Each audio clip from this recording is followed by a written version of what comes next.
حقيقة توقيع لاعب الزمالك لبيراميدز، مفاوضات نجم الوداد، موقف عودة محمود علاء. بسم الله الرحمن الرحيم، أهلا بكم في قناة زملكاوي. ازيكم يا جماعة؟ عاملين ايه؟ يا رب تكونوا بخير وبصحة جيدة. النهاردة هنتكلم في 3 مواضيع مهمة جدا، يا ريت تكملوا الفيديو للآخر، ويا ريت تعملوا لايك وتشتركوا في القناة وتضغطوا على الجرس علشان يوصل لكم كل جديد.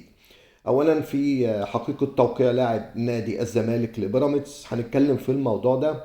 اولا هنتكلم ان في ازمات عديدة جدا داخل نادي الزمالك. ادارة نادي الزمالك مش فاضية للنادي، ومفيش حد دلوقتي بيبص على ملف كرة القدم، واللجنة الفنية رأيها استشاري فقط، يعني مفيش حد بيتكلم مع الإدارة.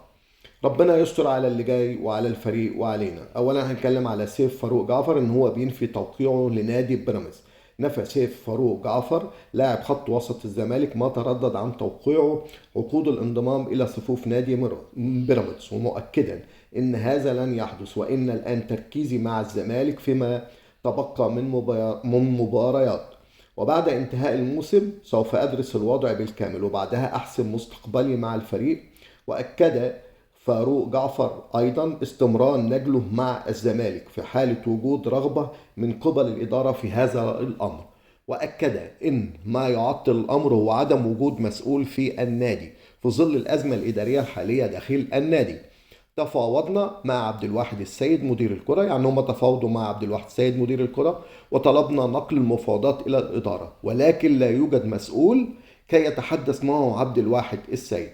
نتمنى بقى دلوقتي ان تستقر الامور في الزمالك، وفي هذا التوقيت سوف يتم التجديد بدون اي مشكله. ليه؟ لان هذه هي رغبه سيف جعفر الاولى. يعني سيف فاروق جعفر كل الانباء اللي ظهرت ان هو مضى لبيراميدز كلها انباء غير صحيحه، وهو عايز يمضي لنادي الزمالك، بس دلوقتي ما فيش مسؤول او اداره ان هو يتكلموا معاه، وباذن الله في القريب العاجل ده يحدث.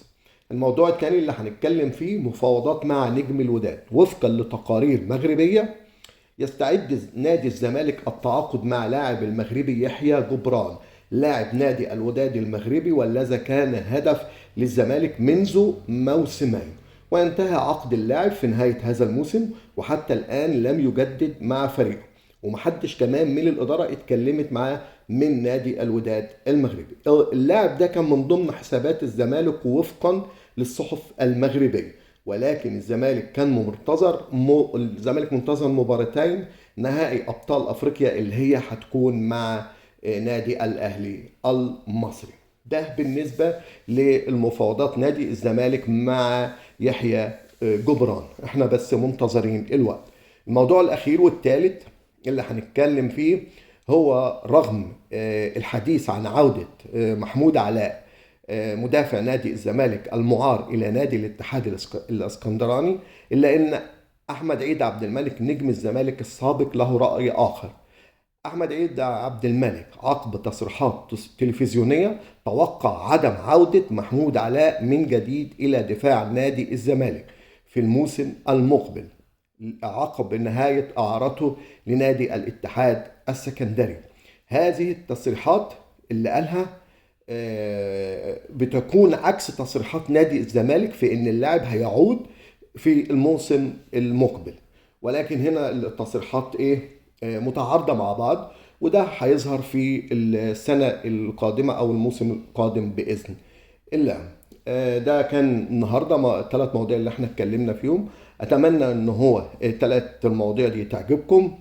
اتمنى منكم الاشتراك في القناة، وبشكركم كمان على انكم اديتوني وقتكم واستمعتوا للفيديو بتاعي. الف الف شكر، والى اللقاء في فيديو اخر. مع السلامة.